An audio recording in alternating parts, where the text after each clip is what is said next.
Welcome back. News from the National Front now. Amid rupee hitting an all-time low, Finance Minister Pranab Mukherjee for the first time said austerity measures are needed to tackle the economic crisis. Speaking in the Parliament, Pranab said that there is no need to panic, but austerity measures have to be taken by the government. Though Pranab did not elaborate on what the measures would be and when would they be taken, he stated that the decline in GDP growth rate is a matter of concern, but India's growth story is intact.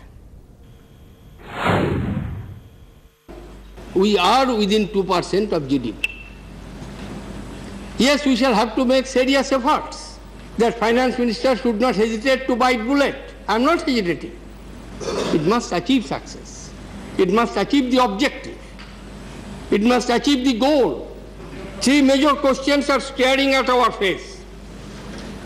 We cannot keep them under any carpet. If we do not take corrective measures, it will have to face a disastrous consequences. Therefore, we shall have to think of, and it is not merely my own thinking or thinking of the government of the day. Today we are here, tomorrow you will come. Prime Minister Manmohan Singh attached importance to the safety of nuclear plants in the country and said that the nation should keep the option of generating power from nuclear plants open. Speaking in the Lok Sabha, Singh assured that the government would take all possible steps to protect the nuclear plants in the country and prevent any untoward incident from taking place. The Prime Minister's remarks have come days before the commissioning of the crucial Kudamkulam nuclear power plant.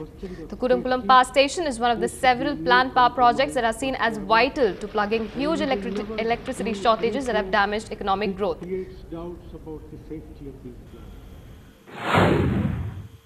As far as the present policy with regard to nuclear power is concerned, our view is that when it comes to questions of safety, there should be no compromise whatsoever, and we will never do anything which creates doubts about the safety of these plants. As my colleague has already mentioned, we have 19 functioning nuclear reactors, and there has never been any incident.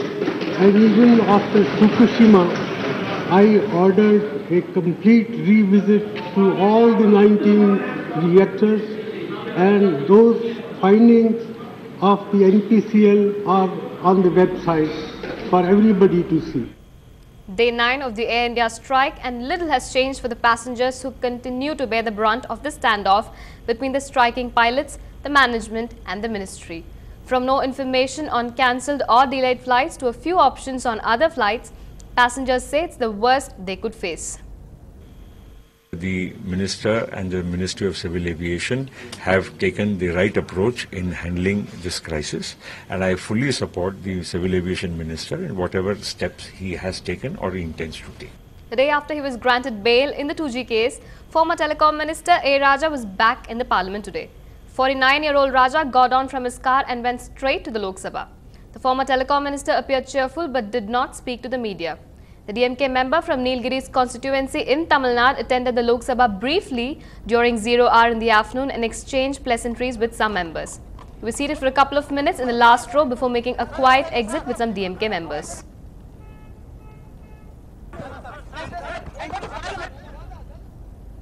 Leader of opposition in the Lok Sabha, Sushma Swaraj, today questioned attendance of ruling party MPs in the 0 hour. Only 33 members of the ruling party were present in the House during the question hour. There were no ministers of state present and nobody from the younger lot of MPs except Hamidullah Saeed talking about ministers. Only Kapil Sibal and Pawan Bansal were present during the 0 hour. काल में एक मंत्री बैठे हैं दूसरी bench पर, पूरी सत्ताधारी बेंचेस पूरे मंत्रियों पूरा का पूरा अगर ट्रेजरी बेंचेस का another 2 ministers are madam. अगर ट्रेजरी बेंचेस का सरकार का शून्यकाल के प्रति अगर सरकार इतनी उदासीन है, 0 आवर के प्रति सरकार इतनी उदासीन है, वो सामने नजर आ रहा। संसदीय कार्य मंत्री स्वयं नहीं है और कोई मंत्री नहीं है, एक कैबिनेट मंत्री बैठे हैं पूरी बेंचेस पर और ऑलरेडी 2 मिनिस्टर्स हैं, 5 आदमी बैठे हैं। ये आप निर्देशित करिए, ये इंडिफरेंस ये उदासीनता सरकार की जो लक्षित हो रही है, क्या करेंगे सवाल उठाकर? Well, looking at those visuals, Sushma Swaraj does have a point to make. And moving on, the Delhi High Court issued a notice to center on a PIL challenging Sachin Tendulkar's Rajya Sabha nomination. The petition says selection is unconstitutional as only people from the fields of arts, science, literature and social service can be nominated to the upper house, and that sports is not included in this category. The centre has to file its reply by July 5th.